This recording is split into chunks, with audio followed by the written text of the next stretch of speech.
अब शुरुआत तो देखिए, ऑब्वियसली आपकी पार्टी के मुखिया जो हैं केजरीवाल साहब जो हैं, उन पर आफत आई हुई है, वो जेल में। मैं उनसे शुरुआत करना चाहता हूं। उनके ऊपर, आपकी पार्टी के ऊपर आरोप बड़ा संगीन लगा है, और मैंने ये देखा है कि आप अपनी पार्टी को डिफेंड भी कर रहे हैं, आप केजरीवाल साहब से जाकर मिल भी रहे हैं, आप ऑब्वियसली उनकी फैमिली से भी मुलाकात कर रहे हैं, तो आपके ऊपर एक जिम्मेदारी मुझे बड़ी क्लियरली दिखाई देती है। आप मुझे बताइए, कितनी आफत का पल है ये आम आदमी पार्टी के लिए? नहीं, आफत का नहीं है। असल में क्या है कि जो हमारी पार्टी है, आम आदमी पार्टी, सिर्फ 10 साल पहले बनी थी, लेकिन 10 साल में ये नेशनल पार्टी बन गई। और 10 साल में हमारी बढ़ने की रफ्तार जो है वो इतनी तेज है कि इंडिया में कोई भी पार्टी इससे पहले इतिहास में इतनी जल्दी इतना राइज नहीं कर पाई। हमारी 2 राज्यों में सरकार है, 10 हमारे राज्यसभा में सांसद हैं, एमसीडी दिल्ली की हमारा बहुमत है, 5 हमारे एमएलए गुजरात में हैं, 2 हमारे एमएलए गोवा में हैं, मध्य प्रदेश में सिंगरौली का मेयर हमारा है, और अभी चंडीगढ़ का मेयर भी हमारा है। अब आखिरकार हमारा है। तो पार्टी एक संगठन है। अरविंद केजरीवाल एक व्यक्ति का नाम नहीं है, एक सोच है। एक व्यक्ति को अंदर कर दोगे, कैद कर लोगे, लेकिन उसकी सोच को कैसे कैद करोगे? तो पूरे देश में अरविंद केजरीवाल जी की जो सोच है, पारदर्शिता की राजनीति की, पंजाब में हम सरकार चला रहे हैं, 92 में हमारे पास विधायक हैं आउट ऑफ 117 में से।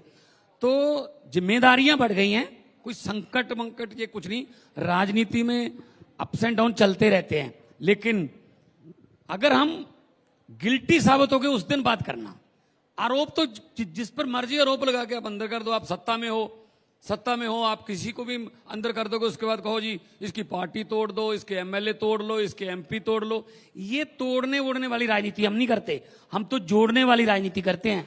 हम नाम की नहीं, हम काम की राजनीति करते हैं।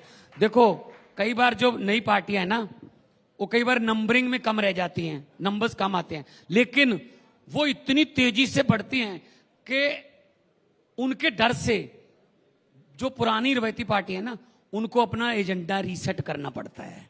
चलो हमारे डर से ही सही अपना एजेंडा रीसेट कर लो भाई। अब करने लगे ना अस्पतालों की बात, अब होने लगी है ना स्कूलों की बात। अब गृह मंत्री साहब पर्चे बांट रहे थे ना दिल्ली में, घर घर जाके। पहले कब होता था ऐसा? तो इसलिए ठीक है, हमसे सीख लें।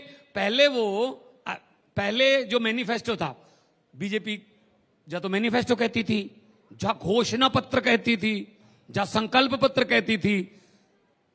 जब उनको पता चला ये घोषणा पत्र, संकल्प पत्र लोगों के दिल में जा नहीं रहा, यार अरविंद केजरीवाल गारंटियां कहता है, चलो जी हमारा लफ्ज चोरी कर लिया, अब मोदी जी की गारंटियां आ गई। जब बजने लगी खतरे की घंटियां, तब मोदी जी को याद आ गई केजरीवाल की गारंटियां। शुक्र है, चलो गारंटियां पूरी कर दे बस।